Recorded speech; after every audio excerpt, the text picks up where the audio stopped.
Hola, buenas tardes a todos y todas quienes nos acompañan.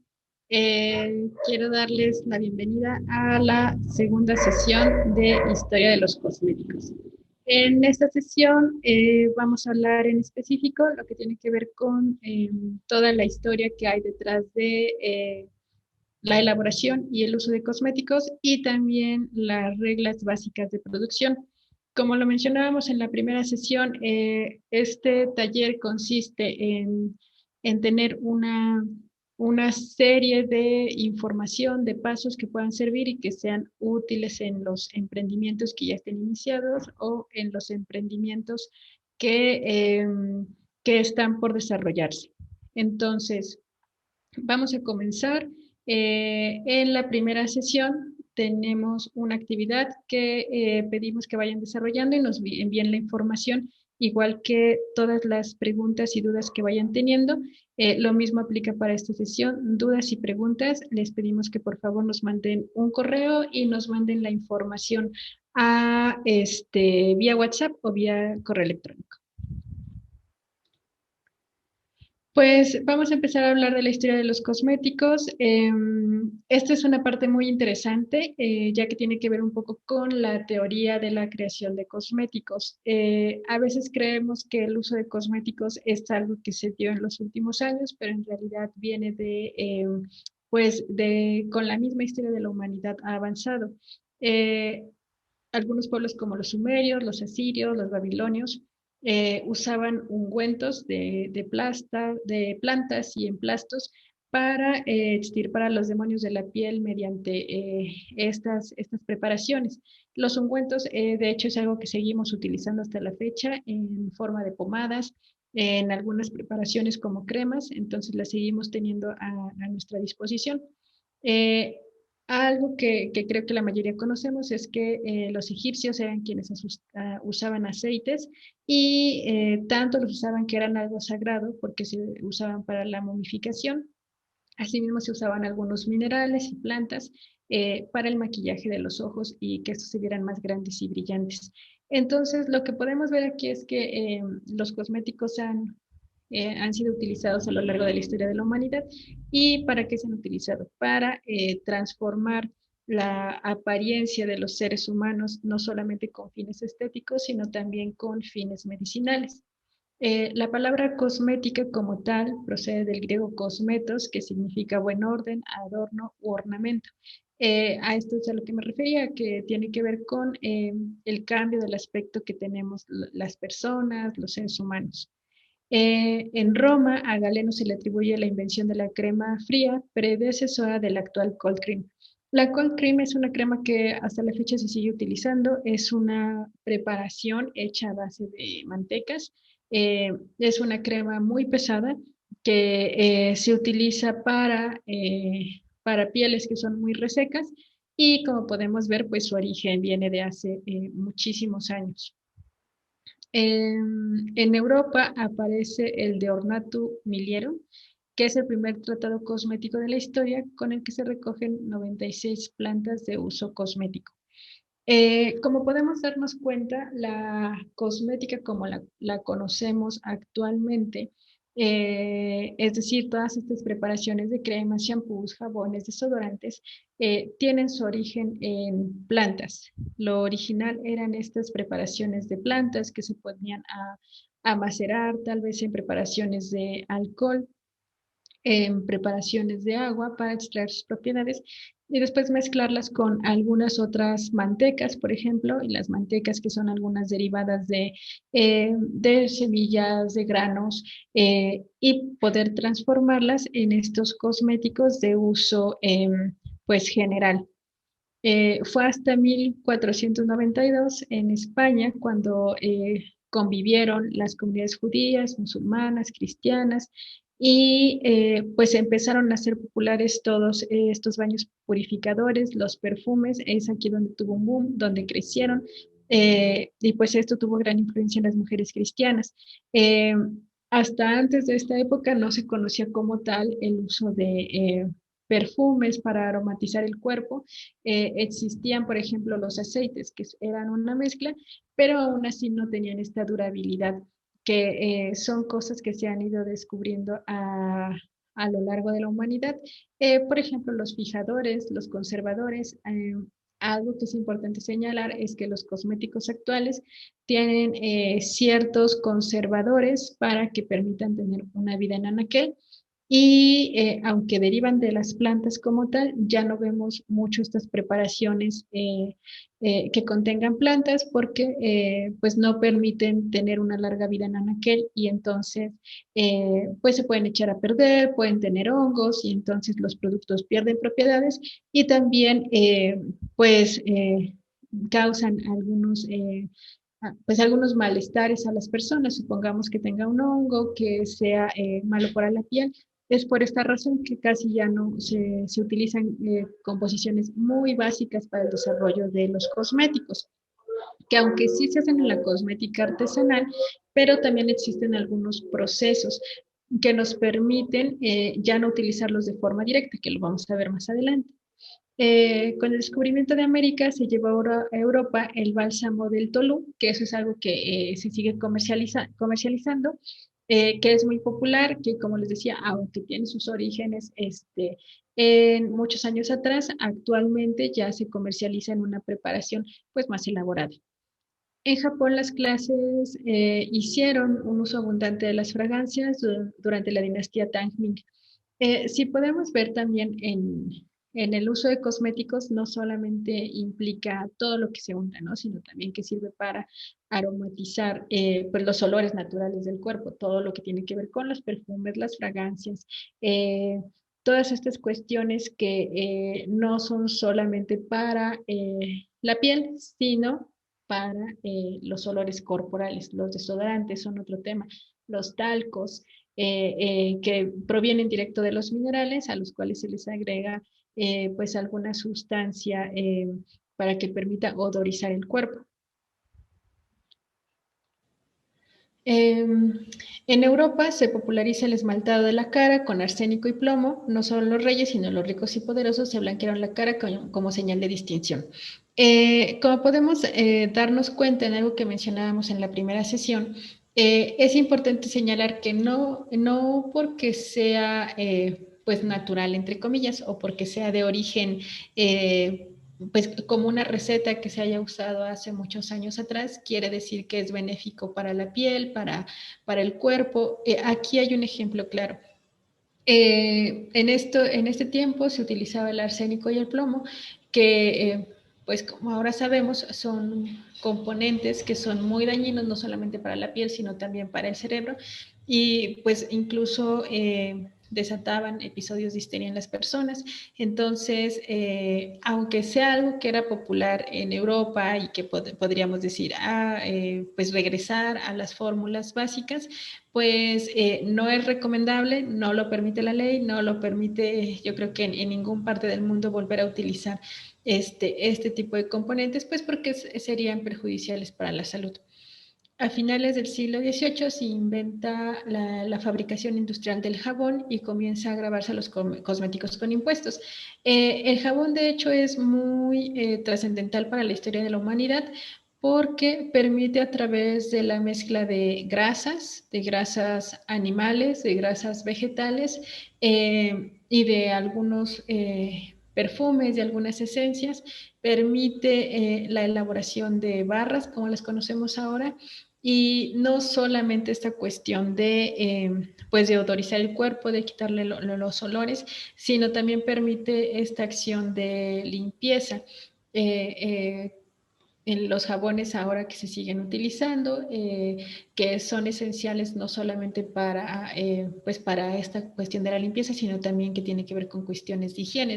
Entonces, el jabón, aunque es un cosmético, sigue pues siendo una parte trascendental del desarrollo de la humanidad. Y en los últimos años se ha acuñado un nuevo vocablo, que es el cosmecéutico, que son cosméticos con acciones terapéuticas que resultan de la intersección de farmacia y cosmética. Como podemos ver en este pues recuento muy breve de lo que es la historia de los cosméticos, se ha pasado por una evolución. Están las plantas que se usaban En maceraciones, ¿qué es una maceración? Pues se pone una proporción de planta y una proporción de una base, como en este caso vamos a hablar de algún alcohol, alguna manteca, para extraer las propiedades y después utilizarla como materia prima de alguna preparación más elaborada. Así es como se empezaron a hacer los primeros cosméticos y después se pasó a la industrialización, que ejemplo clarísimo de esto es la elaboración del jabón. Las barras de jabón actuales como las conocemos, pues se realizan ya con maquinaria, con troqueladoras que les dan la forma redonda, cuadrada, rectangular en la cual los conocemos.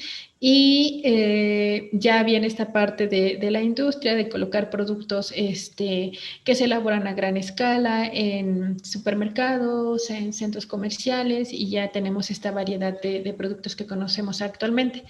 Y la evolución de los cosméticos nos ha llevado a los productos cosmecéuticos, que un cosmecéutico es aquel que ya no se limita simplemente a hacer una crema de uso diario, a una crema que utilizamos para hidratar la cara, hidratar la piel, sino que va más allá, ya se trata de un producto que tiene alguna propiedad. Por ejemplo, en el caso de las cremas aclarantes, una crema que sí lo haga y que no sea solamente esta parte de la publicidad engañosa, sino que sea una crema que tenga las propiedades como tal aclarantes, que sea recomendada por un dermatólogo, que tenga toda una investigación detrás y que sea hecha por un laboratorio especializado, ya entraría en la categoría de producto cosmecéutico.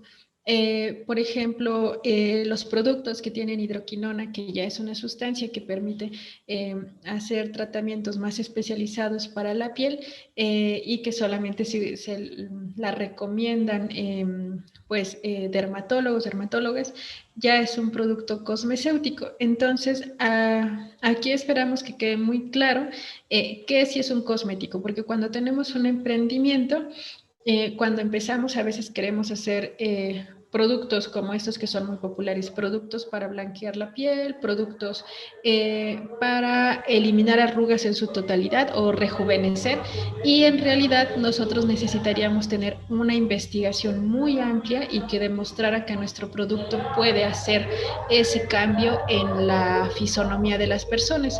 Si no tenemos ninguno de estos estudios que avale esta cuestión, entonces no podemos poner en nuestra publicidad que nuestros productos tienen esta función, sino simplemente son cosméticos que hidratan, humectan, que tienen las propiedades generales de cualquier otro producto, que tienen algún olor agradable, algún olor a flores, no sé, incluso a algunas fragancias artificiales que actualmente existen como chicle, galleta, pero ya si queremos elaborar un producto especializado con alguna función en específico, entonces sí tendría que ser un producto cosmecéutico. En muchos países ya se aplica este término y una regulación a este tipo de productos, pero en el caso de México todavía hay un limbo en el caso de qué es un producto artesanal, qué es un producto natural, un producto cosmético y por lo tanto un producto cosmecéutico. Existen definiciones generales que vamos a ver a continuación. Entonces, para que nos quede más claro, hay que definir qué sí es un producto cosmético y qué no lo es, para saber exactamente qué comercializamos o qué queremos comercializar si es que todavía no tenemos nuestro emprendimiento. Eh, ¿Qué sí es un producto cosmético? En el caso de México, es una sustancia, formulación destinada a estar en contacto con las partes superficiales del cuerpo humano, incluso en genitales, pero solo externo. Entonces, algo que podemos hacer para tener claridad de que sí es un cosmético es todo lo que se pueda aplicar en el exterior. Supongamos que quisiéramos hacer unas gotas para los ojos, entonces eso ya no sería un cosmético, sino ya sería un insumo para la salud. Eso es lo que no es un cosmético. Si quisiéramos hacer algo que tuviera contacto con la lengua, con la parte de los dientes, de la boca, un blanqueador de dientes, entonces ya no sería un cosmético, aunque su función está orientada a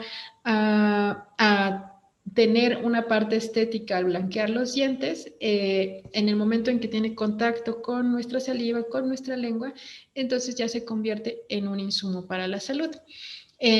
Supongamos que queremos hacer un barniz de uñas. Como esto no tiene contacto pues con ninguna parte de las membranas, la mucosa con nuestra piel, sino en sí con la parte externa, en definitiva es un cosmético. Entonces, lo que podemos nosotros aplicar es un ejercicio de cuestionarnos qué función tiene cada producto y en dónde se va a aplicar. Eh, Podemos empezar por la cabeza, si es un shampoo, no tiene contacto con ninguna parte interna del cuerpo, sino solamente con la parte externa que es cabello, que es el pelo de los humanos, de hecho, la parte que tiene que ver con la cara, todo lo que tiene relacionado con sombras de ojos, de pestañas, labios, maquillajes, toda esta parte superficial, pues en definitiva también es un cosmético. Todas las cremas de desodorantes para pies, para axilas, también son un cosmético. Ahora bien, si no es un cosmético, ¿cómo se le llama a todo aquello que está en este límite de lo que es y no es? Cuando ya no es un cosmético, ya es un insumo para la salud. Y un insumo para la salud ya es regulado por otra parte de la ley que ya tiene que ver con cuestiones médicas, que no tiene nada que ver con las cuestiones de estética y de belleza. Un cosmético lo que está orientado es a no modificar la parte externa del humano, sino a pues mejorarla. Por ejemplo, en el caso que hacen las sombras de ojos, pues no modifican el ojo como tal, sino que lo hacen más grande a través de un efecto de color. Entonces, aunque está cerca del ojo, no se utiliza directo en el ojo, esa es la diferencia. Ahora, otra definición que podemos utilizar para definir qué es un cosmético, podemos hacerlo por el tipo de ingredientes que usa. Como decíamos hace un rato, un producto cosmecéutico es aquel que va a tener ingredientes más elaborados, materias primas más elaboradas, como por ejemplo en el caso de los blanqueadores, que tengan alguna materia prima que de verdad haga este efecto blanqueador, como la hidroquinona. Entonces, por definición de ingredientes, ya no es un producto cosmético, sino es un producto cosmecéutico. Y por las leyendas de los productos. Esta es una delgada línea que en México es, pues, no controversial, pero es poco aplicada, a menos que sean marcas muy grandes. COFEPRIS, que es la institución en México que regula todo este tema que tiene que ver con la salud y la elaboración de cosméticos, nos dice que todos esos productos que utilicen mensajes como elimina, alivia, cura, calma, o sea, en específico estas palabras, es decir, que al producto se le otorguen propiedades curativas, no pueden entrar en la categoría de cosméticos.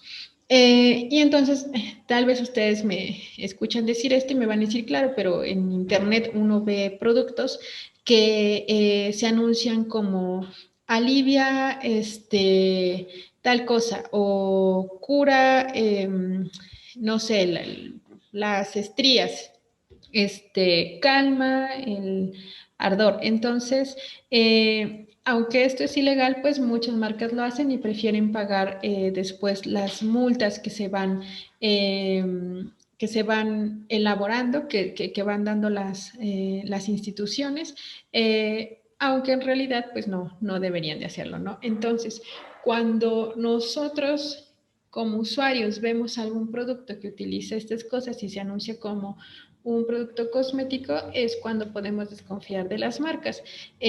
Por ejemplo, si compramos algún producto en algún mercado, en algún tianguis y se anuncia como va a eliminar las estrías, entonces pues obviamente está infringiendo la ley. Les digo, es una delgada línea, pero pues a veces es muy difícil que la ley alcance estos productos a menos que pues deban y quieran crecer. Ya que dimos un repaso por lo que es la historia de los cosméticos y por esto que es y que no es un cosmético, es importante que tengamos este conocimiento no solamente como productores, productoras de cosméticos, sino también como usuarios. Es algo que pocas veces hacemos, leer etiquetas, ver de qué están hechos. Hay algunos productos que contienen leyendas precautorias de no se utilice de tal manera, no se utilice de esta forma, y sin embargo como usuarios los utilizamos tal vez de forma errónea. Recuerdo un caso que sucedió en Estados Unidos. Una persona utilizaba un talco de Johnson Baby, me parece. Lo utilizó durante muchos años en las partes genitales, no solamente externas, sino introducía el talco y desarrolló un cáncer, ¿no? Esto demostró que cierto talco de Johnson tenía tendencia a provocar cáncer en las personas. Eh, Se sometió a un juicio, al final esta persona ganó el juicio. Fue un juicio muy controversial porque pues la marca decía es que por obviedad, o sea, un talco, no esperas que las personas lo utilicen dentro de los genitales, pero hay personas que lo usaron, ¿no? En este caso, la ley en Estados Unidos determinó que Johnson debió haber sido más claro con cómo sí y cómo no utilizar sus productos. Entonces, si lo notan, cuando nosotros creamos algo, podemos decir, hacemos una crema y pensamos que las personas lo van a utilizar pues de forma general, como se sabe que se usa una crema, ¿no? Untada en todo el cuerpo. Pero es necesario por eso agregar leyendas precautorias porque puede haber personas que lo utilicen de alguna otra forma y que tal vez la ingieran en algún momento, ¿no? Y aunque nuestro producto es una crema y por obviedad esto no se podría consumir, pues siempre pueden pasar estas cosas.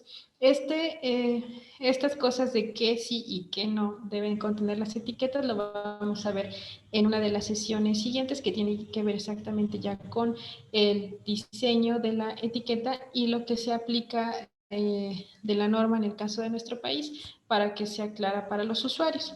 Y aunque de verdad hay muchos productores locales pequeños que no hacen énfasis en poner toda estos requerimientos de las etiquetas, pues siempre ayuda a cumplirlos, nos ayuda a ser más profesionales y nos ayuda a darle información más certera a los clientes y pues que los clientes decidan comprarnos a nosotros porque tienen claridad en cómo sí y cómo no utilizar nuestros productos.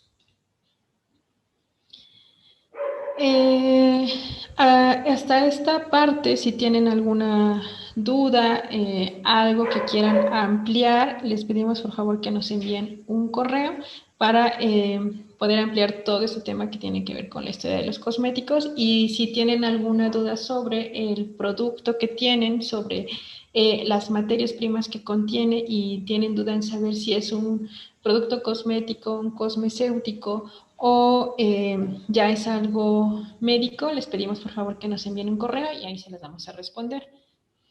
Ahora vamos a pasar a la sesión 2 que tiene que ver con las reglas básicas de producción. Este es un tema también muy interesante porque, como lo mencionábamos en la primera sesión, a veces creemos que por ser productoras en escala muy pequeña, no tenemos que seguir algunas reglas. Y pues lo mismo que con el tema del contenido de nuestros productos. Seguir reglas básicas nos va a permitir crecer, nos va a permitir registrar incluso pues la forma en que elaboramos nuestros productos y las fallas que vayamos teniendo en la producción, las mermas y pues también los aciertos para poder reproducirlos. cumplir con ciertas reglas básicas de producción también nos va a permitir escalar y que en algún momento, si nosotras nos ocupamos de todo el proceso de producción hasta la venta, pues en algún momento dejemos de hacerlo y entonces haya personas que trabajen o colaboren con nosotros y nosotras y pues desarrollen parte de este proceso para llevar el producto hasta la venta. Cuando no tenemos a veces procesos definidos y no tenemos pues también formulaciones definidas, es muy difícil que éstas se reproduzcan y volvemos otra vez al tema del cliente. No podemos entregarle al cliente un producto de calidad porque no cumplimos con algunos estándares básicos. Entonces, ¿cuáles son las reglas básicas de producción? En el caso de la producción, hicimos como un repaso muy breve. O sea, no terminaríamos de hablar en una semana de todo lo que tiene que ver con la producción, pero estos son 5 puntos muy básicos que pueden empezar a aplicarse si es que todavía no empiezan a producir y si ya están produciendo, cuestionarse si cumplen con algunos de estos 5 puntos y si no trabajar en el que falte. El primero sería el relacionado con las materias primas. ¿Quiénes son nuestros proveedores? A veces vamos comprando, pues, donde encontramos, donde, no sé, alguien nos ofrece cierta materia prima y entonces nosotros decimos, bueno, está bien, la compramos porque voy a poder hacer cierto producto. Pero necesitamos tener un control de nuestros proveedores. Es muy sencillo en parte, es hacer una lista a quién compramos, cuál es su nombre, cuál es su dirección y siempre pedir los certificados de calidad de nuestra materia prima, si es que lo tienen, y si no, por lo menos tener la certeza de que esa materia prima va a seguir existiendo, de que es incluso legal. Ahorita que está muy de moda hacer productos de marihuana, que es un súper tema también lo que tiene que ver con qué sí está autorizado y qué no está autorizado, pues la mayoría de los productos se hacen con maceraciones en aceite de coco, de hojas de marihuana, y entonces se toman como materias primas para después hacer ciertos productos como, no sé, pomadas, jabones, pero en realidad la legislación no nos permite hacer eso, entonces estamos haciendo, pues produciendo de forma ilegal y de hecho en un delito grave que es la elaboración de productos con marihuana. Sí existe una parte de la regulación que permite la elaboración de productos con CBD, que es la parte que no tiene de la planta, que no tiene, vaya, una especie de planta que no tiene estas propiedades psicotrópicas, sino que es más calmante, humectante, entonces sí se puede usar esa como materia prima, más no cierta planta que entre en la categoría de marihuana y que entonces tenga unos niveles de muy altos donde incluso las personas pues puedan sufrir una intoxicación o cuestiones de alucinaciones, pues que por ende y por las propiedades que tiene la planta ya van inherentes a ella. Entonces, es saber quiénes son nuestros proveedores, saber si ese proveedor cuenta con algunos estándares de calidad o por lo menos mínimos de producción o que vamos a seguir encontrando cada vez que queramos comprar esta materia prima con ese proveedor que va a ser algo recurrente que nos la va a poder surtir. La calidad, que en todos los procesos que vamos haciendo tenemos que definir cómo necesitamos que se nos entregue o cómo compramos esa materia prima. Que venga limpia, que venga envasada, que venga empaquetada, tal vez compramos a granel, compramos por litro, compramos por sobre, por botella, entonces saber cómo vamos a comprar esta materia prima y obviamente la caducidad. A veces también en los alimentos no revisamos la caducidad de los productos, pero algo indispensable es revisar la caducidad de nuestras materias primas. ¿Cuánto tiempo a partir del momento en que compramos esa materia prima a cuando la vamos a utilizar podemos tener almacenado? Por ejemplo, los envases, pues podemos comprar muchos y lo único que puede pasar es que se llenen de polvo y que vamos a tener que limpiarlos, vamos a tener que tener algunos procesos para poder pues sanitizarlos al momento de que ya vayamos a envasar. Pero pues no pasaría ninguna otra cosa, ¿no? En el caso de las etiquetas sería lo mismo, tal vez que como están hechas de papel, algunas se amarillenten, pero pues no pasaría nada grave, perderían solamente algo de calidad. Pero en el caso de las materias primas hay algunas preparaciones, sustancias, polvos, dependiendo de lo que sea, que no se pueden tener almacenados más de 6 meses, supongamos, o de un año, ¿no? Entonces, nosotros compramos 5 kilos de alguna manteca y a los 3 meses esa manteca puede tener un olor rancio. Entonces, podemos perder parte de nuestra inversión al no calcular bien cómo tenemos que conservar esa materia prima. Algo que también tenemos que considerar es que muchas de las materias primas para cosméticos y en el caso de los procesos artesanales, como son todavía muy naturales, necesitan almacenarse en lugares oscuros y no en recipientes plásticos. Necesitamos tener recipientes de vidrio, recipientes a veces lavamos algunas botellas de refresco, no sé, las utilizamos y almacenamos. Como cuando compramos a granel algunos materiales para la limpieza de la casa, pero algunos de estos materiales se van degradando al contener nuestras materias primas, entonces se mezclan con las materias primas y al momento que las usamos ya no tienen esa calidad requerida para la producción. El número 2 sería el lugar de producción. Este debe ser un espacio cerrado, pero debe tener ventilación. Si vamos checando los productos, por ejemplo, de limpieza con el que limpiamos el baño, la cocina, siempre dicen utilícense en un lugar ventilado. Lo mismo puede pasar con las materias primas con las cuales hacemos cosméticos, que si las usamos en algún lugar cerrado, pues podemos intoxicarnos, podemos tener algunos malestares, dolor de cabeza. A veces cuando hacemos preparaciones en parrilla, en estufa, pues desprende algunos vapores que pueden ser contraproducentes. Entonces necesitamos tener un lugar de producción. Cuando empezamos a veces no tenemos la inversión necesaria para tener, pues como lo mencionábamos en la primera sesión, un laboratorio, pero sí podemos hacer un espacio que tal vez no sea nuestra cocina, porque si consideramos esta parte de que muchos componentes son químicos, aunque vengan de la naturaleza, pues pueden mezclar con nuestros alimentos y pues podemos enfermarnos o perjudicar a nuestra familia. Entonces, es necesario destinar un espacio donde tengamos tal vez una parrilla, si es que usamos procesos en caliente, un horno de microondas si es que vamos a usar algunos procesos donde se tengan que derretir algunas mantecas, algunas ceras, mesas de trabajo, cuando ya tenemos algo más establecido, pues tendrían que ser mesas de acero inoxidable, pero si estamos empezando puede ser una mesa de madera, que tengamos algunos cuchillos que igual ya no vayamos a utilizar en nuestra cocina, porque estos cuchillos se pueden utilizar para cortar ceras, mantecas, en fin, con el tiempo podemos ir haciéndonos de una báscula para pesar los polvos, una báscula pequeña.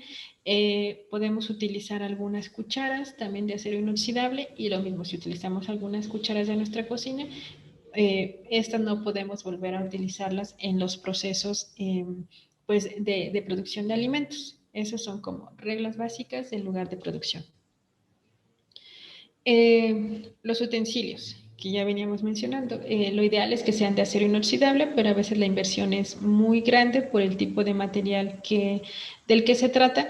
Eso es lo ideal, pero cuando empezamos podrían ser algunas ollas de pentre que no vayan perdiendo los recubrimientos que tienen con cada vez que los utilizamos en procesos calientes, porque muchas veces sucede que cuando hacemos mezclas, pues como están calientes, se va la misma pintura, entonces supongamos que hacemos una crema y entonces la crema puede pintarse azul porque era el color de la olla que utilizamos. Entonces lo ideal es tener trastes de acero inoxidable, pero si no contamos con ellos, pues tener por lo menos una olla, una cuchara y recordar que entre cada proceso se tienen que ir lavando. Y lo mismo, no se pueden lavar donde lavamos los trastes con los cuales elaboramos nuestros alimentos, sino que se tenga una parte especial donde utilicemos una fibra que solamente se utilice para estos utensilios, así como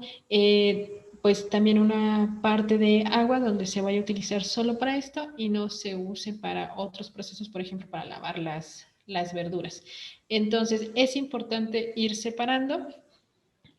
Como comentaba, pues es a veces difícil cuando vamos empezando a tener todas estas cosas, pero es algo que podemos ir haciendo poco a poco. Algo recomendable también es siempre tener un uniforme. Eh, a veces pasa que nos manchamos la ropa o podemos desprender alguna pelusa, puede caer algún hilo a nuestra mezcla. Eh, Usar cubrebocas, algunos lentes de protección, que eso serían cosas ya más elaboradas, pero si no, por lo menos bastaría con un delantal que nos permite tener algo de protección y recordar siempre también no utilizar cosas de metal como anillos, aretes, tener cubierta la parte de la cabeza para que alguno de nuestros cabellos no caiga en las preparaciones que hacemos, que aunque parece que no sucede, pasa muchísimo. Si pasa en la elaboración de alimentos, nos pasa que a veces vamos a un restaurante, encontramos un cabello, también pasa en las preparaciones cosméticas que hacemos y pues es muy desagradable que algunos de nuestros clientes se encuentren, supongamos, en una pomada que hagamos, en un bálsamo para labios, algún cabello que por muy pequeño que sea, entonces la mezcla ya estaba contaminada. Entonces son reglas muy básicas que podemos cumplir con esto que tiene que ver con los utensilios. Eh, la producción. Ya en sí en el proceso de producción, algo que tenemos que tener muy claro son las recetas eh, o formulaciones. Esto es como una receta de cocina. A veces, en el caso de nuestra familia, tenemos, tal vez la abuelita tenía una receta y dice, pues nunca la escribí en papel porque pues no quiero que otras personas la copien y son como secretos muy guardados. En el caso de la producción cosmética tiene que ser todo lo contrario, sí como una protección para que otras marcas no puedan hacerlo, pero en realidad, a menos que tengamos un producto cosmecéutico que sea una fórmula única, original y que detrás haya mucha investigación científica, sí sería una fórmula que se tuviera que proteger. Todo lo demás son mezclas que se le pueden ocurrir a cualquier persona, son mezclas que podemos encontrar en muchas presentaciones, cremas humectantes, hidratantes, pero con distintos nombres de distintas marcas. Entonces, son mezclas generales. No hay nada que sea único y especial en toda la elaboración de productos cosméticos, a menos que tengamos una marca cosmecéutica. Pero tendríamos que ser un laboratorio de estos muy grandes como no sé, se me ocurre un nombre como Vichy, por ejemplo, que vende productos especializados, pero, o sea, va a ser muy, muy difícil que lleguemos a esos niveles. Entonces, cuando hacemos solamente productos cosméticos, debemos tener una receta para saber qué proporción de materia prima se utiliza en cada uno, qué proporción, qué olor, qué color, cuánto tiempo se deja macerar, para que estas recetas se puedan replicar y lo más importante también se pueda evaluar su preparación, se puedan mejorar, se pueda cambiar algo y tenerlas muy estructuradas.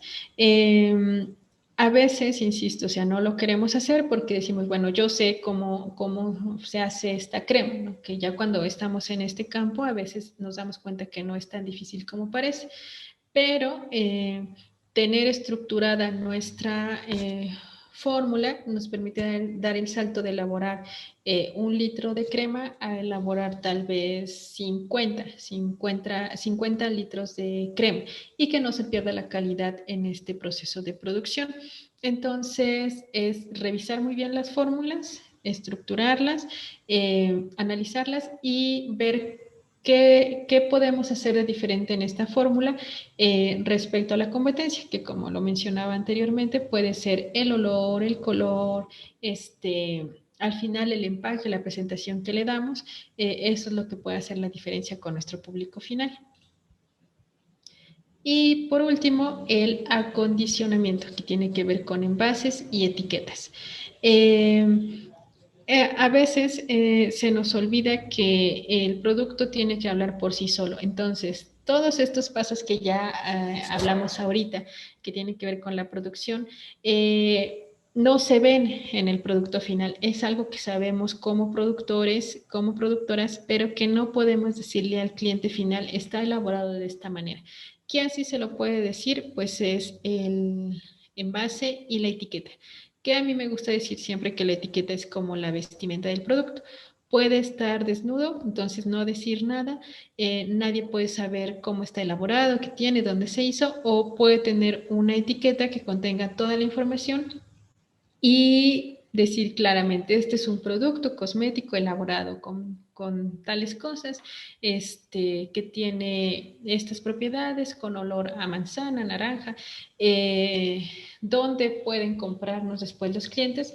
Entonces, en el acondicionamiento también tiene que ver esta forma en la cual ocupamos y llenamos los envases. Algo que mencionaba yo es que a veces los envases están sucios, ¿no? Los compramos en ciertos lugares. Es necesario que estos estén limpios, que tengamos tapas también idóneas para el producto que vamos desarrollando. Y un tip que siempre damos mi socia y yo en la elaboración de productos, cuando algún cliente llega con nosotros a maquilar una marca cosmética, les decimos que más allá de pensar en el envase ideal y el que a mí me gustaría tener, hay que pensar en el costo. A veces cuando creamos productos cosméticos se nos olvida que algo muy importante es el costo del producto. Si elaboramos una crema, pero al final la envasamos en un envase que sea el triple del valor de la producción de la mezcla en sí, eso nos va a disparar el precio y tal vez no seamos tan competitivos en el mercado. Vamos a terminar vendiendo una crema tal vez en 500 pesos de 250 gramos. Tal vez haya público y tal vez no. No, tal vez haya gente que diga, no, o sea, comprar una crema cuando hay la misma cantidad por 25 pesos, pues voy a comprar la más económica. Entonces es muy importante que nosotros chequemos la parte del costo, que los envases que compremos no dejen de existir en el mercado. A veces también encontramos envases muy bonitos, pero tal vez compramos 10, 50, 100, tal vez hasta 1000 en un momento y cuando queremos volver a comprarlos resulta que el envase estaba descontinuado. Ese va a ser un gran problema para colocar nuestro producto. ¿Por qué? Porque el cliente depende mucho de la imagen que ya conoce para volver a comprarlo. Entonces, si ya no se va a ver igual, va a pensar que es otro producto y tal vez no lo adquiere. Porque, insisto, al principio cuando empezamos vamos a poder nosotros promocionar cada uno de nuestros productos, pero con el tiempo va a ser muy difícil que lleguemos a explicar a cliente por cliente cuál es el producto que hacemos y por qué sí tendría que comprarlo si se ve diferente. Entonces, siempre pensar en el cliente final, no olvidar eso. Y pues ya para ir cerrando, vamos a pasar a la actividad de esta sesión. Si tenemos estas dos opciones, en el caso de que ya tengan un proyecto elaborado o estén por desarrollar un proyecto, algo que siempre sugerimos es enlistar las reglas básicas de producción con las que ya contamos para nuestro proyecto. Es decir, si hoy mismo, tal vez mañana, quisiéramos iniciar a producir, ¿qué cosas sí tengo? Puedo disponer de un espacio, entonces es una cosa que tengo. Puedo disponer de ciertos utensilios, es otra cosa que tengo. Ya tengo clara alguna fórmula que quiero hacer o no tengo claridad en alguna fórmula o yo quisiera hacer este producto, pero lo único que me falta es la fórmula, entonces es establecer esas cosas y escribir, enumerar las reglas que deseamos mejorar o las que no tenemos. Por ejemplo, puedo tener un espacio de trabajo. Tal vez lo que no tengo es que esté limpio, ¿no? Que esté cerrado. Tal vez no poseo los uniformes para la producción. O yo creo no tener nada, que eso también es algo que hay que decirnos con claridad para entonces saber cuál es el primer paso que debo dar entre el espacio, la producción o incluso encontrar un punto donde diga yo solo quiero comercializar un producto cosmético, pero no quiero